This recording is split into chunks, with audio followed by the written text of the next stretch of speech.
Why your cholesterol levels won't drop. Hello, everyone. Today we're discussing a frustrating problem millions face stubborn cholesterol levels. You exercise, watch your diet, but those numbers won't budge. Healthcare professionals constantly hear, I'm doing everything right, so why won't my cholesterol drop? Today, we'll explore the real reasons and discover strategies that actually work. Let me share Michael Thompson's story. This 45-year-old Denver office manager discovered his total cholesterol was 250 mg during his annual physical, well above the recommended 200 mg. Michael was shocked. I don't smoke or drink much, so why is my cholesterol so high? He immediately started jogging 30 minutes daily and hitting the gym at lunch. He eliminated bacon cheeseburgers, fried chicken, and pizza, switching to grilled chicken, salads, and lots of fruit. He even stopped eating egg yolks.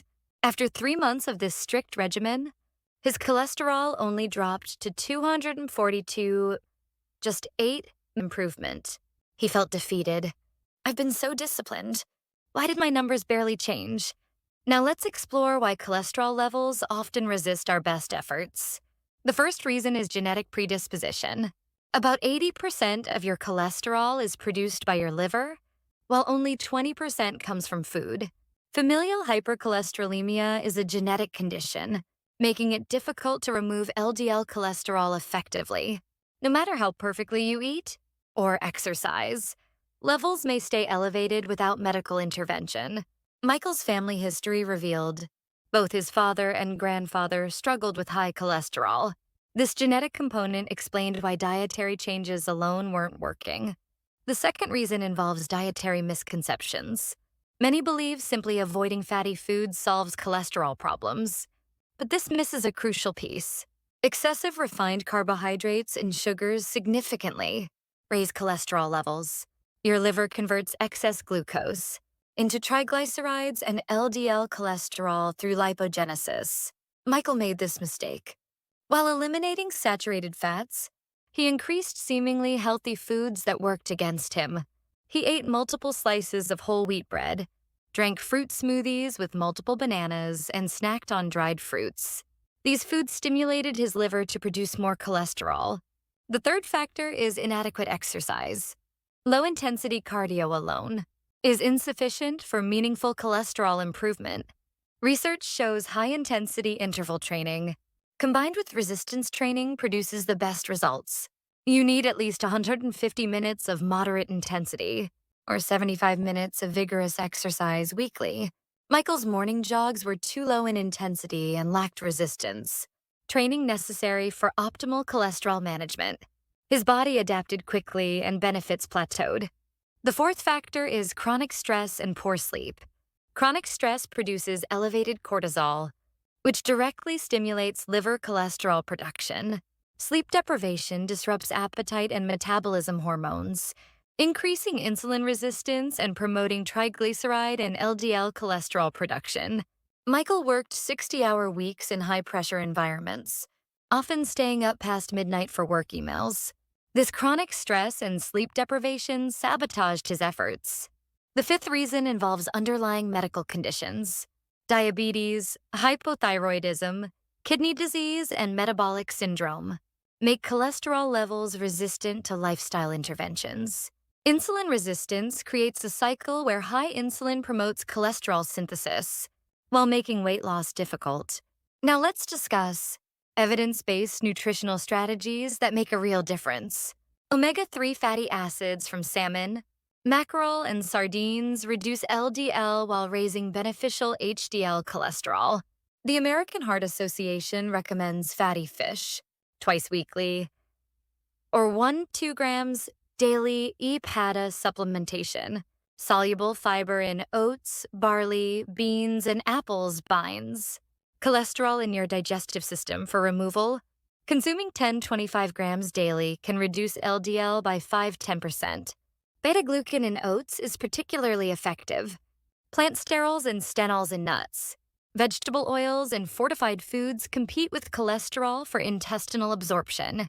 2 grams daily can reduce LDL by 5-15%. Avoid trans fats in partially hydrogenated oils and processed foods.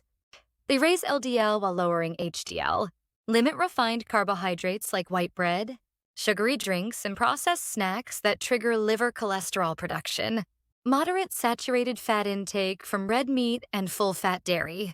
For beneficial supplements, lecithin from soybeans helps emulsify cholesterol, preventing arterial adhesion. Take 1-2 grams daily.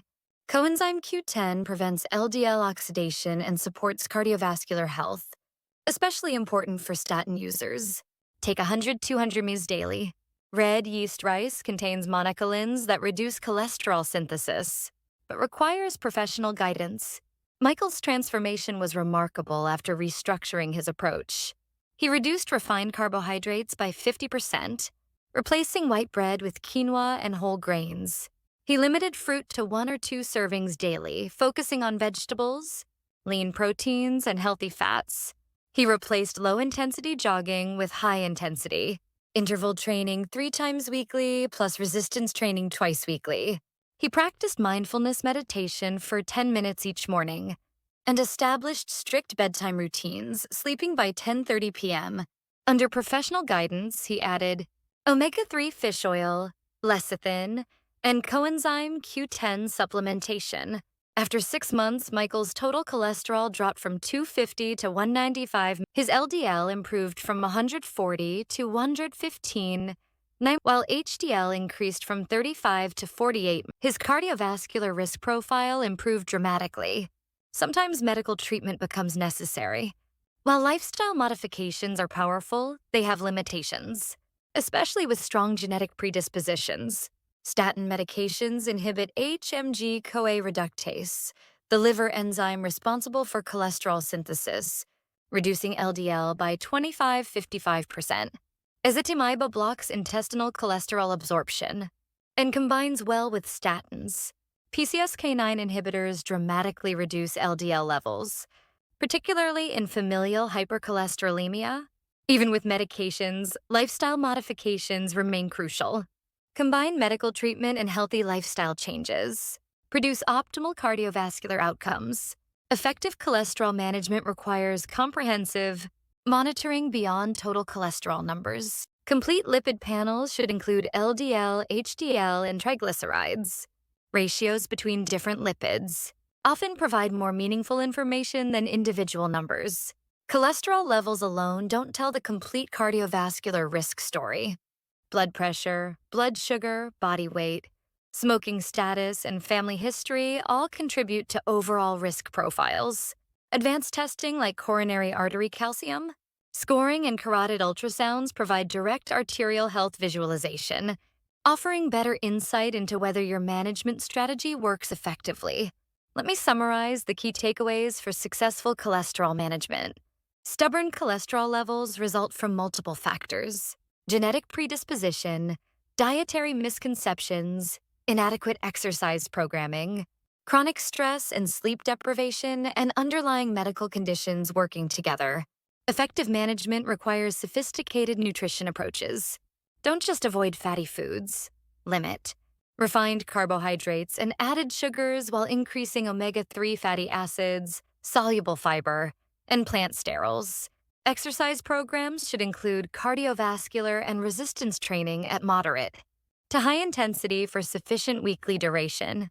Low-intensity exercise alone rarely produces meaningful cholesterol improvement.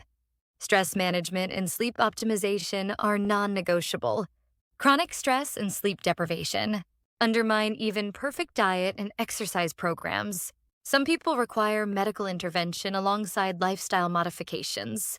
Genetics play powerful roles in cholesterol. Metabolism and modern medications are safe and effective when used appropriately. Successful cholesterol management requires patience, consistency, and regular monitoring. Dramatic changes rarely happen overnight, but with proper approaches, most people achieve healthy cholesterol levels and significantly reduce cardiovascular disease risk. Remember, cholesterol management is a marathon, not a sprint. By implementing these evidence-based strategies, consistently and working with qualified healthcare professionals when needed, you can control your cholesterol levels and protect your cardiovascular health for years to come. If you found this information helpful, Please share it with others who might benefit. Managing cholesterol effectively is one of the most important steps for long-term health and longevity. If today's video was helpful to you, please give it a thumbs up and subscribe to our channel. If you have any questions about cholesterol management, please leave them in the comments below. We'll be back next time with more valuable health information. Thank you for watching.